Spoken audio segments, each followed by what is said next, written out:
Hello everyone and welcome to Big Rock Moto. Thank you so much for tuning in today.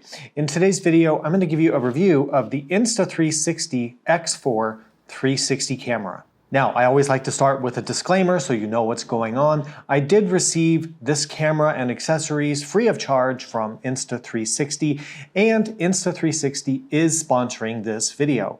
In addition to that, I do have a request. If you're purchasing Insta360 cameras or accessories, which I highly recommend you check them out, please use my affiliate links, which I will have in a pinned comment and a description below. All right, so for the past several years, since I started making YouTube motorcycle videos full time, I've been using 360 cameras like this. The reason is that they give me the opportunity to have unique perspectives in a video that I just can't get with traditional single lens action cameras. So after years of extreme abuse, my Insta360 X2, which is 2 generations behind this, actually it's still working fine, but it is just so beat up and scratched and just barely hanging on that Insta360 kindly offered to send me their newest 360 camera, the X4, for testing. So I've been using the X4 for a few months now, and I feel like it's finally time to share my perspective on this camera. So I'm going to talk about why this is a worthy upgrade if you have an older Insta360 camera, maybe an X2 or an X3, and I'll give you some pro tips on how I've learned what are the best ways to use these 360 cameras. So what a lot of you are probably wondering is maybe you have a previous version of this camera. So if you have an X2 or an X3 or some other previous version, is it worth upgrading to the X4? Well, it may be depending on what you're plan to do with the camera. But overall, I will say that this is a huge leap over the previous Insta360 cameras that I've been using. So let's talk through some of the upgrades that we're getting with the X4. The image quality in this is phenomenal. So they've gone to an 8K sensor. So the reason that's important, not just 8K, but they've doubled the bit rate. And the bit rate is the amount of data in that file stream. So it just means that you get a higher quality picture. The reason that I really like having the 8K is because when you crop down the 360 image that this captures into a traditional format video for like a YouTube video or something like that, where you want the traditional viewpoint, you're cropping the image down. So when you have more pixels and more data to work with and you crop that down, you end up with a much higher quality video or image. And I really, really like that about this camera. Now, if you're using 8K, you're going to be limited to 30 frames a second, which is actually what I normally shoot in, unless I'm doing slow motion or something like that. If you want to do slow motion, you can shoot. If you want to shoot at 60 frames a second, you can do 5.7K. They also have a 5.7K plus setting, which is between 5.7 and 8K. They also have extreme slow motion, 100 frames a second, but you have to drop it down to 4K. And with that option, you are going to be limited in your recording length. Another cool thing about this, and I've really started to use this feature of the X4, is that you can use this as a single lens action camera, meaning you don't always need or want a 360 image, so you can use this as a single lens camera, just like you would use a traditional action camera. And it has a 4K setting and a very wide field of view, and you can run it at 60 frames a second for a smooth video quality there. So we'll talk about how that works here in a minute. They've also made the camera a lot more durable. You can see I've got a little protective case on this one that came with all my accessory kit that they were kind enough to send out. But one of the coolest things they've done, and I really appreciate this, because on my last 360 camera, I really was abusive to it, and the lenses did get scratched because I dragged it on the asphalt at high speed, and of course that is going to damage the lens, obviously. But now they make removable lens guards, so they make a plastic version and a premium glass version. I have both, and they just screw on here, and they really protect the lenses if you're doing extreme activities with them. Now, if you're going to use the lens guards, they have a setting in the camera that you need to set when you're using the lens guard, and then also when you take it off, you need to tell the camera that you've taken them off for image processing reasons. And I will tell you that with the lens guards on, you have more potential for light flares and things coming through, because now the image has to go through that lens guard and then through the curved lens itself.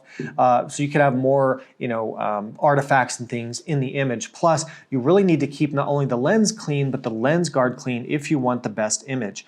If I'm riding on single track, like in brush and things like that, where I'm worried about scratching the lens, I'll put on the lens guard, but you do get a little bit more artifacting, a little bit more flares when you do that. You can manage that, but it is a nice way to protect the lens. In typical use, I'll run without the lens guard just to give me the best picture. Another thing they've really upgraded is the battery life. The battery is about the similar physical size to the X2 I was using, but the battery life is about 40 or 50% better in any mode you're in, relatively speaking, to the previous cameras. That's really nice, although you can definitely get an extra battery to carry with you, and that's probably a good idea, and you can charge it via USB. Another cool thing is you can also use this as a battery charger. You can reverse charge this to like charge your phone or another camera if you need to do that. That's pretty cool that they included that. But the battery life is a lot better with this new X4. They've also improved the touchscreen. This glass screen here is pretty large, bright, easy to use with the touchscreen. As compared to like a typical action camera you might be used to, this is the larger screen, and you really get used to that. It's really nice to have, so they've improved the screen quite a bit. Another cool thing with this that I'm not personally using, but you can use, is it's Bluetooth compatible with Cardo and Sena headsets in your helmet. So you can actually get the audio from your Cardo or Sena into this camera. Now that is a pretty cool and trick feature that you should probably play around with if you do use those headsets. Speaking of that, you can also use that headset voice, that audio feature, to control the camera via voice command. So that's something cool you can do. Another really useful feature, which I'm using personally on this, that I find just to be extremely helpful, it has gesture control. So what you do is, how it works, you turn it on in a camera, you just raise your hand like this for about maybe 2 seconds, and the camera will stop or start recording when you do that. That's really helpful because when you've got gloves on and you're all geared up with your helmet on your motorcycle, you can just do that, the camera's out in front of you or whatever it is, it starts recording, you're done recording, all you gotta do is do this, it stops recording. I've tested it, it works flawlessly, and it's a really genuinely useful thing to have. They've also made quite a bit of upgrades to the editing process or editing experience with this new generation of X4. So you've got 2 ways you can really edit videos. A lot of people, and probably most people, are going to use the phone app, the app for your phone, whether it's Android or Apple, and it works awesome. You can edit based on the motion, and I'll put a little clip of how you do that here. It also has an AI, or artificial intelligence editing tool, which actually seems to work quite well because it's able to kind of know what the subject of the photo or the video is, and it can track that for you and make little clips using AI. Now, I personally will typically use the software on my computer to do the editing because it works better for how I do the workflow with my YouTube videos, but a lot of people will find the phone app very, very useful. What they've also done in the editing software is they've just improved that dramatically in all respects, but they've also added a lot of, I want to call them filters, but like image processing features where you can adjust the shadows, the highlights, you've got clarity and definition, you can adjust the white balance, all these things are right there. As you're watching the playback, you can adjust those and see how it's affecting the footage. I really liked it. They have a cool thing called Aquavision, and they also have something called Clarity Plus, and these really increase the definition and sort of the punchiness of your video. And man, I'm really enjoying using those features in the new software. They also have something called Motion ND. So while I don't believe, maybe they do make an ND filter for these, but if you're in the MotoVlogging and use action cameras, you might be familiar with an ND filter. It just cuts the light going into the lens, allowing you to slow down the shutter speed and getting that motion blur effect. Well, the cool thing about the new Insta360 software is you can do that in the editing software. So you can create a computer-generated ND blur effect without having to pop on an ND filter. I've been playing with that, and I'll show that here. And that's pretty cool. It actually works pretty well and is a nice feature to play around with. Another thing they've added to this, which I really like, is on the side here, they've added something called a Q button. It's a custom button, and I personally have mine set. You can choose all different things you want it to be set to, but I have it set to change between 360 lens and single lens mode. I just find that to be useful, but you can easily go in here to the screen and customize what you want that button to do. All right, so how does one of these things actually work? How are you actually going to use it when you get all the stuff out of the box and you got your motorcycle, you got your gear, you got your accessories, now what? So this is very real world stuff. We'll take an example here on the KLR 650 that I'm testing. So a few things. So here's obviously the camera itself. Here's a little tripod thingy that I have. from Amazon. I think Insta probably makes something like that too. This is the Insta selfie stick. This is a clamp mount for like motorcycle. They also will give you, if you get the motorcycle kit, like a bolt-on U-bolt mount. You can get suction cup mounts to mount on mirrors or windshields. You could clamp this thing here instead of the handlebar. You could clamp this to a crash bar or a luggage rack or the back, or you can get super creative, and you can brace it and do all this stuff. So there's a few different ways that I will use the X4 in my real life filming application. So I've also got a mount here on my helmet.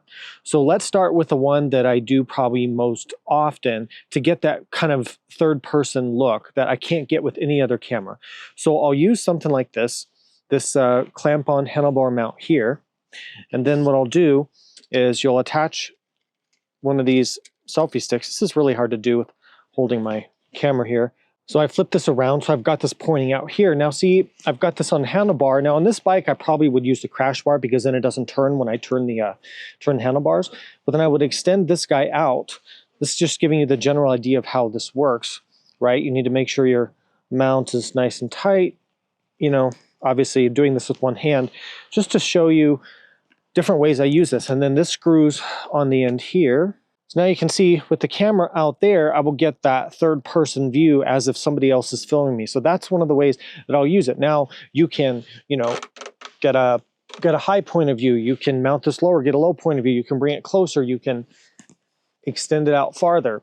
So that's one way that I'll often use this. Now I love this camera because it's so versatile. I can use it in single lens mode with the screen on the other side because I want to film with this lens here. Put it in single lens mode, and this view here, using the same mount without the selfie stick, will allow me to film myself riding, and I'll put some clips of that in here. So single lens mode is very useful in that regard, so I've got that as well. Now I can also, if I pull this off here, all right, so now you can see I've got this mounted as a helmet cam. You can actually use this, although it's not the best because of the long rectangular shape of it. You can actually mount this on your helmet as you would like an action cam and rotate it to different positions. You can use it in 360 mode like this, or in single lens mode. It allows you to get a unique perspective by mounting it on your helmet. You could even put it on top of your helmet or the side, or you can get totally creative with these different mounting adapters that are very easy to come by. And that's another way that I can use the camera. Now, on the same ride, I might also do this. I've got this little selfie tripod thingy, and I can mount the camera on that, and then you can see I can set this on the ground, and because I can use it in 360 mode, I can ride around the camera, drive by the camera both directions without having to reframe the shot. I can get the bike going by in all different directions and ride by footage and things like that, or cinematic shots, without having to do any reframing because it's capturing the 360. So this is the fourth way that I might use it on just a single ride. There might be 4 different ways I can use this camera. It is incredibly versatile, and that's one of the reasons I always like having one of these around. All right, so as someone who's used these cameras for several years now, let me give you some pro tips on sort of the setup and things that I recommend to you if you're going to start using one of these 360 cameras. So the first thing is experiment, experiment, experiment. What I mean is that a camera like this, there's a little bit more of a learning curve to using this than there is just a traditional action camera because it has, the 360 functionality. Play around with mounting it in different locations. Learn how to use your editing software, whether you're using the phone or on your computer. Utilize your image processing settings. Play with the perspectives. Try different things to achieve the result you want. And also understand the settings that you're using in the camera. Understand what frame rate you need to use. Do you need a high frame rate because you're going to slow it down? Do you want a slower frame rate for more motion blur? Understand how all of those things affect low light performance. Understand that stuff, play with it, and you're going to get a better result. Another tip I have, and I've kind of mentioned this before, is on these cameras, and I am totally guilty of this, you really need to keep these lenses clean. Because they're like a fisheye lens, like a curved lens, they're really sensitive to dirt or scratches or mud or whatever getting on them, and that's really going to affect your image quality that you have. Also, like I said, if you're going to use the lens guards, make sure that you keep those super clean, and make sure the lens underneath that lens guard is also clean so you don't get any sort of abnormalities in the video or the image that you're getting. Another tip I have is a lot of us will use the selfie sticks to extend out from the motorcycle to get like that third person view, something I like to do a lot, and I even got a thumbnail from one of my recent review videos based on that, and that's pretty cool, especially now that it's 8K and I can crop it and still get a really high quality image. Really like that. So on the selfie stick, you can brace it at 2 locations. So, and I've seen a lot of people do this, because when you make that stick extend out really long and you've got this, it can move around a bit because the road is not perfectly smooth, especially if you're going off-road. So there's ways to brace that selfie stick and make it so it doesn't move around as much. So that's something that you can get different mounting accessories and play around with that. It depends on your particular motorcycle. Let me talk you through a little bit, and I'll try to show this on the screen, but some of the settings that I personally found that I like to use with this camera. So I go into the image settings and I turn the bitrate up to high. It does make the image files a little bit bigger, just to warn you, but I want the highest bitrate I can for the ultimate image quality because I make videos for a living, it's really important to me. I use H.265 format. I turn my gesture control on because, as I've talked about, that's something I really like to use. I use sharpness set at medium. That's a good middle ground, and you can increase the sharpness in your post-processing when you're using your software. I played around with the exposure compensation, which means making the image darker or lighter. Usually with cameras, I will run my exposure compensation, minus a half stop or a full stop to preserve the highlights in the image. I found the Insta360 to be pretty good about preserving the highlights, pretty good for a camera. So I will run it at either 0 or minus 1/3. I found that to be good for me, but it depends on sort of your preference, whether you like a brighter or darker image and how much you care about preserving those highlights in the image.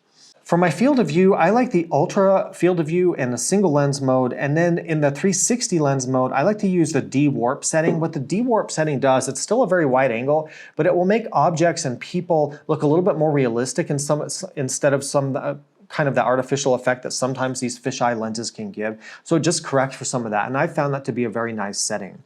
All right, well, I hope this video has been useful in talking about the Insta360 X4.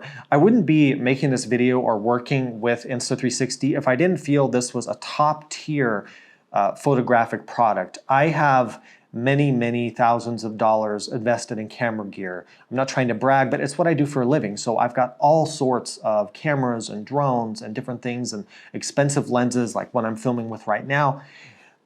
Genuinely, this is truly a useful tool for what I do. And if you're a motorcycle content creator or you're just a hobbyist and want to play around with it to make some cool videos, you can use these for also so much beyond just motorcycling. But the fact that it allows me to capture unique perspectives that it's impossible to get with a single lens camera.